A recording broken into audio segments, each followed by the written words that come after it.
Hi friends, and welcome back to Country Legacy. In this video, I'm going to teach you how to raw pack and can venison. This is a very easy method, and it does require a pressure canner. And I'll show you the electric pressure canner that I have, but you can use a regular pressure canner. This is a really easy way to can meat, so let's get started. With this digital pressure canner that I use, it's the Presto Precision Canner. I will put a link in the description for this. It's worked wonderful for me. It just takes a lot of the guesswork out of canning. Someday I would like to have one of them great big all-American canners though, but this works great. So I make sure that my removable pot is in here, as well as my canning rack.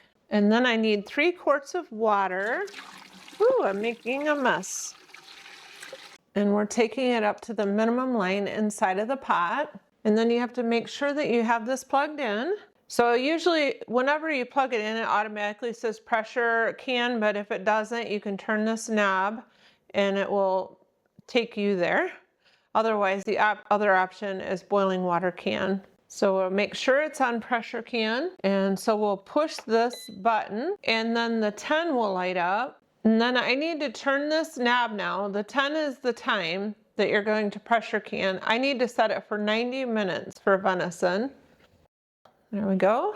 Now that I have my time set, I need to push this button here to start it. It says to insert the jars. So you want to make sure that your jars are half full of water before you put them in. And this is basically just sterilizing the jars. The next step will be to take the regulator off. So you just lift straight up on it. And there is the regulator. And then we'll get the lid on here. We want to make sure that the gasket is on the sensor. It is. And then we'll lower the sensor arm and lock it into position. Now that we're all ready, we will push this button here, and then the warm light illuminates. It'll take about 20 minutes. I wanted to take a quick break once again and show you the update. We have had so many different weather changes lately, and now we have snow.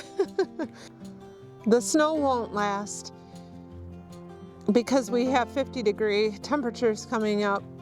At the time of this filming, it is November the 5th. It's actually kind of pretty, even though I'm not quite ready for it.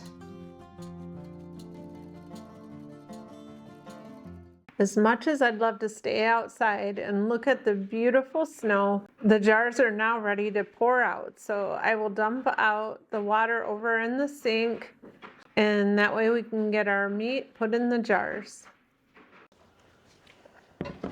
So I have about 6 quarts of chopped venison here. So my husband, he cut this all up for me, and I had him cut them into kind of like bite-sized pieces, but you can do other sizes, whatever size works best for you. So I'm gonna get these jars filled. And we're just gonna fill this all the way up because we'll be packing it down. All right, so I'm gonna check it. Looks like I'll have a little bit more room in here, so add a little bit more. And if you have a funnel like this that has the measurements on the side, I usually just use this rim right here as a gauge. So let's check it now. I think it's close enough. I'd rather have it underfilled than too full. I'll just keep going and get the rest of these all filled. Okay, we're gonna put 1 teaspoon of salt on each of these. You can use any kind of salt. I like the Redmond's real salt.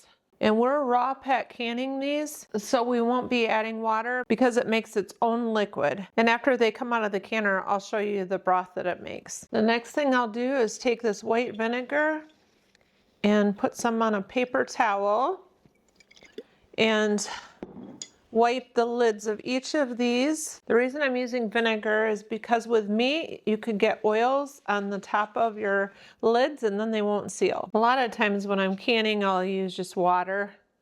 But when it comes to meat, I want to take every precaution possible. I typically like to go back around after I've done it once and do it again. I just want to take every precaution I can. Now that the edge of our jar is all clean, we'll put our lids on. Okay, now let's get our rings on here.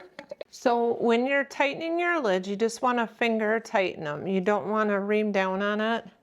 It can warp the lid. So you just spin it on there loosely and then just finger tighten it.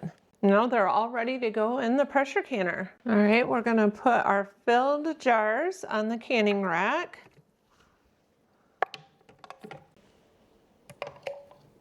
And then we're gonna place our lid on top of the canner. So we wanna confirm that the regulator is not on top of the pressure cooker. So we're gonna lower this arm once again and get it locked into position. And now we just push this button right here and the heat light comes on.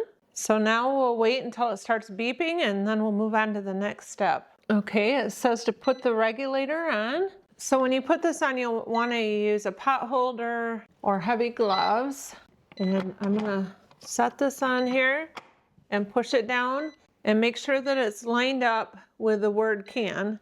Okay, now to advance it, I'll push this button right here and then it displays the 90-minute countdown. It also has a little icon here that says can on it. Okay, it's now in the cool down phase. It usually takes about an hour and a half to go from the cool down phase until we can actually open up the pressure cooker. Okay, it says that it's done. So now we're gonna press and hold this X button for 3 seconds, and then we'll confirm that the air vent cover lock has been dropped, and then we'll unlock and lift the sensor arm and then remove the cover.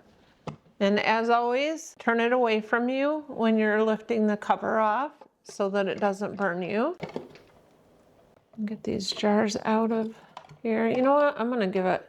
I'm actually gonna give this about 5 minutes for it to cool down a little more because it's really bubbling up and I don't want it to bubble over and cause an issue with the lid sealing. I'd rather be precautious and just wait for a little bit. Because sometimes whenever you pull them out and it hits the cold air, it tries to bubble up over the top. We don't want that. All right, I think it's cooled down enough. I'll get these jars out. One thing you don't want to do is tighten these lids. They look loose and they are, but you don't want to tighten them down. So you can see all the broth that this created. And just a reminder, we didn't put any water in here. Well, there you have it. We have 5 quarts of venison, all canned. If you've never canned meat before, just give it a try. You will see how easy it is. And it's nice because you don't need refrigeration. And it's so easy because you can just throw it on the stove, warm it up, and you could turn it into whatever kind of a recipe that you want. So if you enjoy videos like this, would you consider subscribing and join me here again next time? I hope that you're all having a wonderful day. Bye for now.